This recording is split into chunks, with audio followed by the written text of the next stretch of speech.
O universo de Predador ainda tem muitos mistérios e coisas a serem exploradas. Muitas coisas ainda precisam ser explicadas e hoje vamos ver 10 mistérios fascinantes sobre a anatomia predatória, desde a reprodução até o poder do sangue Yautja.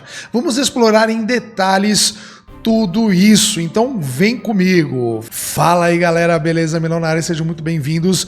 Antes de qualquer coisa, não esquece de dar aquele like, compartilhar e se inscrever no canal, porque hoje nós vamos ver uma coisa bem legal aí, 10 coisas fascinantes sobre os predadores, então fica comigo, relaxa, prepara o suquinho, a pipoca e bora! No 10º ponto aqui nós temos o sangue misterioso dos Yautjas. Sim, claro, eles dedicam suas vidas inteiras à forma mais violenta e agressiva de um esporte sangrento que é a sua caçada e fazem de tudo para vencer o jogo. Nunca hesitam em sacrificar o seu próprio suor e sangue para conseguir o resultado final. O sangue dos Yautjas é um composto bioluminescente de cor verde neon, como nós já vimos nos filmes e também nas HQs. E além disso, o sangue Yautja possui propriedades vivificantes e curativas. Alguns exemplos que eu dou aqui: o caçador Borja do jogo de 2005, o predador Selva de Concreto, que teria morrido ainda bebê se não tivesse entrado em contato com o sangue de um Yautja chamado Scarface. Em uma última análise, Borja viveu por mais de um século graças ao uso prolongado do sangue dos Yautja. O personagem Lee Atsin da HQ Alien vs Predador Eterno viveu por um longo período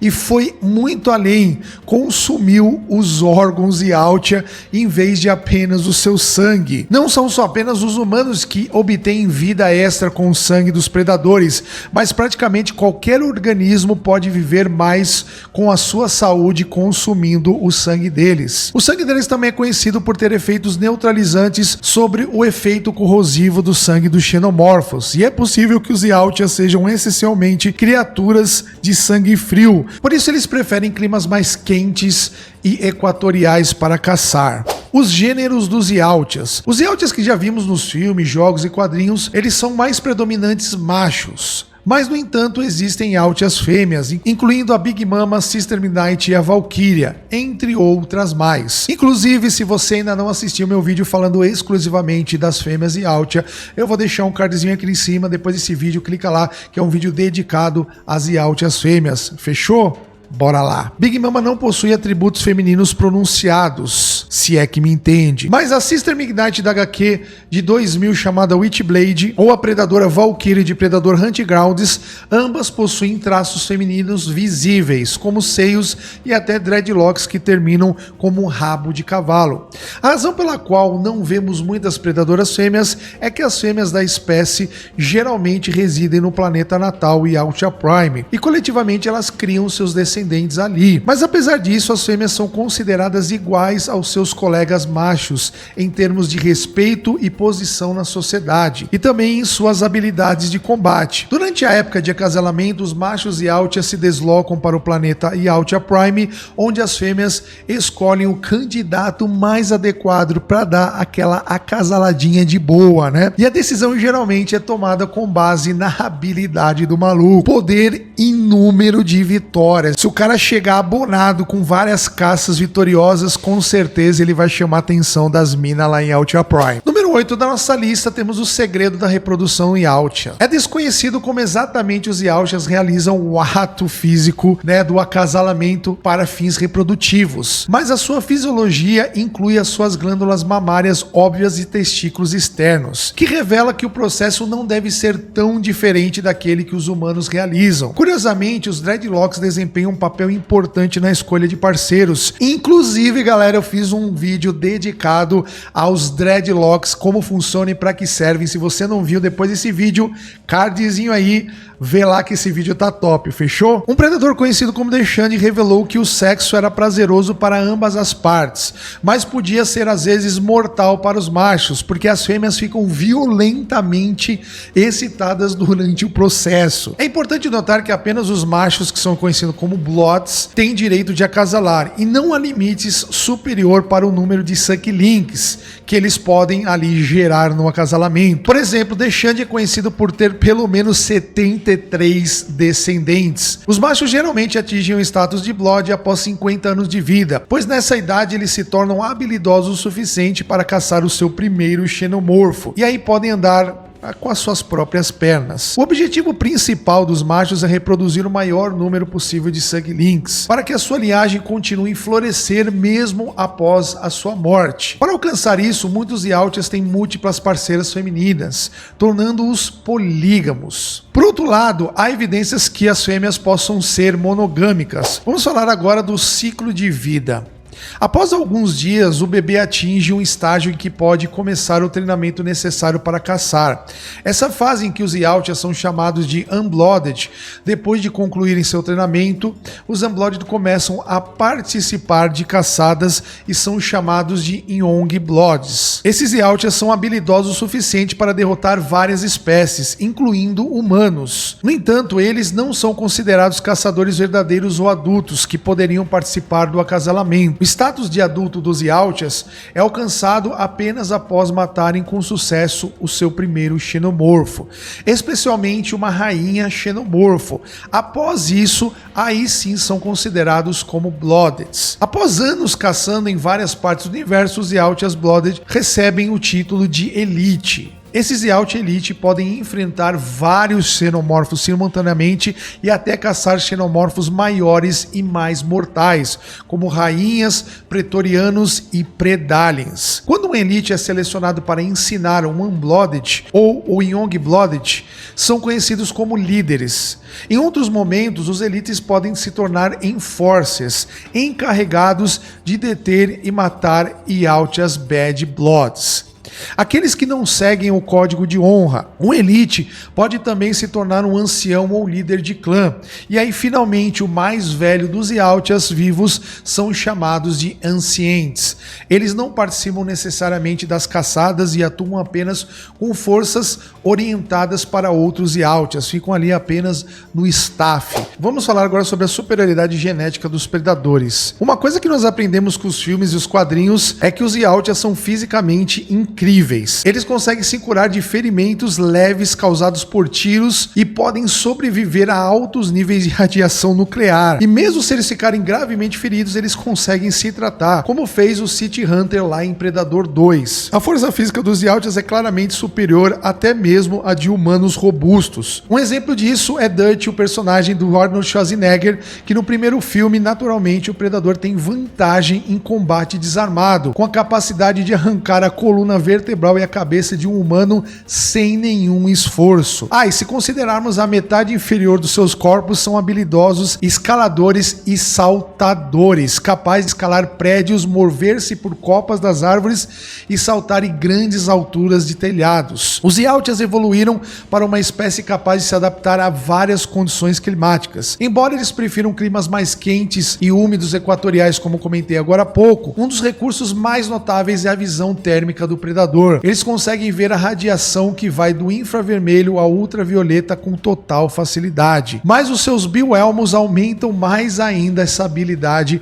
para deixar eles muito mais roubados. Bom, vamos falar um pouquinho sobre os Dreadloks. Como eu comentei, tá no cardzinho aí um vídeo sobre os Dreadloks, mas vamos comentar aqui brevemente para a galera que não viu esse vídeo entender um pouquinho o funcionamento dos Dreadloks. Os Dreadloks, eles são a característica física mais valorizada do predador, servem como símbolo de beleza e maturidade, e alguns especulam que a capacidade do predador de sentir calor venha dos Dreadloks. Sabemos que os predadores cuidam dos seus Dreadloks e muitas vezes os embelezam com joias, embora essas joias possam ser um pouquinho diferente das joias dos humanos, que são crânios e ossos das suas caças. Mas quando um Yautja Unblooded tenta se tornar um Yongblood, ele precisa passar por um processo bem doloroso de ter seus Dreadloks placados em uma cerimônia pública que é longa e agonizante para esse jovem Yautja. Se o pequeno Yautja mostrar qualquer sinal de dor, como se encolher, chorar ou reclamar, todo o processo é desfeito e reiniciado. Isso é uma pura crueldade. Mas quem somos nós para julgar? Quando os Dreadloks de um predador são feridos e cortados, a criatura sangra abundantemente. Muitas vezes, os Dreadloks servem como meio de identificação, diferindo em comprimento, forma e espessura em relação aos outros predadores. predadores. Fazendo aqui um paralelo, lembra da parte da Liga da Justiça quando o Flash perguntou ao Batman qual era o seu superpoder e o Batman apenas respondeu: sou rico, porque ele possuía dinheiro suficiente para criar qualquer gadget que ele queria? Bom, o Zialtia funciona um pouquinho parecido com isso. Mas aqui, desfazendo um pouquinho do Batman, a riqueza não é a única maneira de obter gadgets e armas de alta tecnologia. Se você pertence a uma raça antiga de seres extraterrestres, você pode ter tecnologia e, bem, pode ter a capacidade mais eficiente e poderosa de criar gadgets extremamente fodásticos. A biomáscara do predador também é chamada de bioelmo. Ela protege a cabeça do predador contra vários golpes, mas ela faz muito mais do que isso. É uma peça importante na armadura do Zialtia, que atua como um auxílio visual de alta tecnologia, dando aos predadores visão térmica e eletromagnética, além da capacidade de zoom, gravar, armazenar e traduzir as vozes de suas presas. Isso ajuda os predadores a entenderem melhor as suas presas e também a auxiliar em imitá-las, como nós vimos já várias vezes. E também ajudam ele muitas vezes a conhecer o diagnóstico e estatísticas vitais e como também do ambiente que eles estão, tornando o capacete a arma mais conveniente dos predadores, talvez à exceção da manopla de pulso e da arma corpo a corpo. Mas além disso, não é amplamente conhecido que a manopla de pulso e o bioelmo estão de alguma forma conectados entre si. Além disso, o bioelmo atua como um dispositivo de mira para o lançador de plasma montado ali no seu ombro. Bom, já que falamos um pouco sobre a manopla, vamos falar então dela aqui um pouquinho mais. Essa é uma outra peça da armadura Zialtia que é avançadíssima, que é a manopla de pulso. É um equipamento multifuncional que inclui um dispositivo de comunicação por satélite e controla a invisibilidade do predador. Às vezes abriga o lançador de plasma e contém um dispositivo de autodestruição. Algumas manoplas de pulso também possuem luvas de força, kits de primeiros socorros e equipamentos médicos. Os Zialtias vivem suas vidas sustentando um código de honra pelo qual morreriam, e nós já vimos isso e morreram mesmo. Mas quando enfrentam a derrota iminente ou morte, ativam um dispositivo de autodestruição da sua manopla. E em segundos, uma explosão pode devastar até 300 quarteirões urbanos. Sim, eles realizam esse autossacrifício para garantir que a sua tecnologia não caia em mãos erradas. Mas uma outra coisa bem plausível é que para um predador ser derrotado é algo bem desonroso. Sabe-se que os Zialtias se originaram e evoluíram em um planeta de alta temperatura chamado Zialtia Prime. No entanto, na HQ de 1999, titulada como Predator Homeworld, teve algumas ideias interessantes sobre o porquê os predadores continuavam vindo à Terra. Na HQ, um predador Enforcer veio à Terra para deter 3 jovens predadores Youngbloods, que estavam matando apenas por diversão, sem seguir o código de honra. E a doutora Maya, dos quadrinhos, tinha várias teorias não comprovadas sobre a origem dos predadores. A sua pesquisa concluiu que os predadores originalmente se desenvolveram a partir de animais terrestres mamíferos chamado terapsidos. Esses eram uma classe de animais agora extintos que tinham presas, incisos frontais e caninos laterais. Esses organismos evoluíram há cerca de 275 milhões de anos e se evoluíram há 100 milhões de anos, lá no início do período Cretáceo. Ela acreditava que a raça inteligente de espécies levou esses animais da Terra e os colocou em Zialtia Prime, onde puderam evoluir para seres mais ferozes. Era o instinto natural dos Zialtia voltar constantemente ao seu planeta de origem e retomar o prazer da caçada que lhes foi tirado há muito tempo. Curiosamente, os terapsidos tinham características tanto reptilianas quanto mamíferas, e de fato os últimos terapsidos a se extinguirem eram mamíferos. Isso explica as características reptilianas e mamíferas dos Zialtias, e também a sua capacidade de sobreviver e prosperar se alimentando de plantas e animais terrestres. Além disso, a capacidade dos Zialtias de sobreviver sem a biomáscara e respirar o ar da terra pode estar relacionado à sua ancestralidade terrestre. No entanto, tudo isso é apenas uma especulação e nada disso jamais foi confirmado ou esclarecido. Mas no nosso vídeo lá eu conto realmente como foi a origem dos Zialtia, então depois dá uma olhadinha lá para você entender, fechou? Bom, e por fim, a literatura estrutura e linguagem complicada dos Yautjas. Eu também tenho aqui um vídeo falando sobre a linguagem e literatura desses Yautjas. Então depois, galera, tem uma série de vídeos aí pra você assistir. Ó, maratona aí que vocês vão curtir, os vídeos estão bem legal, fechou? Bom, chega de churumelas e vamos falar aí um pouquinho sobre a linguagem dos Yautjas. Bom, os predadores, eles são conhecidos por terem uma linguagem falada na forma de rosnada, cliques, rugidos e grunhidos. A linguagem escrita em conjuntos de traços não parece se assemelhar a nenhuma língua encontrada na Terra. Encontramos essas escrituras Yautjas em seus bioelmos, manoplas e arquiteturas. Mas as criaturas também parecem ter dialetos distintos. Muitos historiadores acreditam que uma comunidade se torna uma civilização quando as pessoas que a compõem conseguem falar e escrever em uma linguagem que os outros possam entender.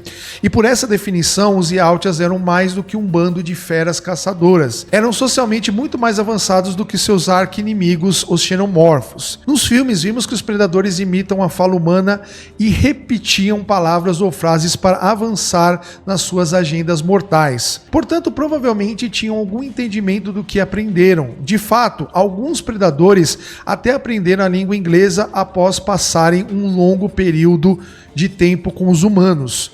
O mais interessante é que os Yautjas entendem humor, embora possam ter um senso estranho disso. Um exemplo disso foi quando o Scar assustou Alex e ele ali pareceu ter se divertido com aquele momento e deu ali vamos dizer, uma pitada de humor predatória, digamos assim. E aí, com isso, a gente termina a nossa listinha aqui de curiosidades sobre os Yautjas.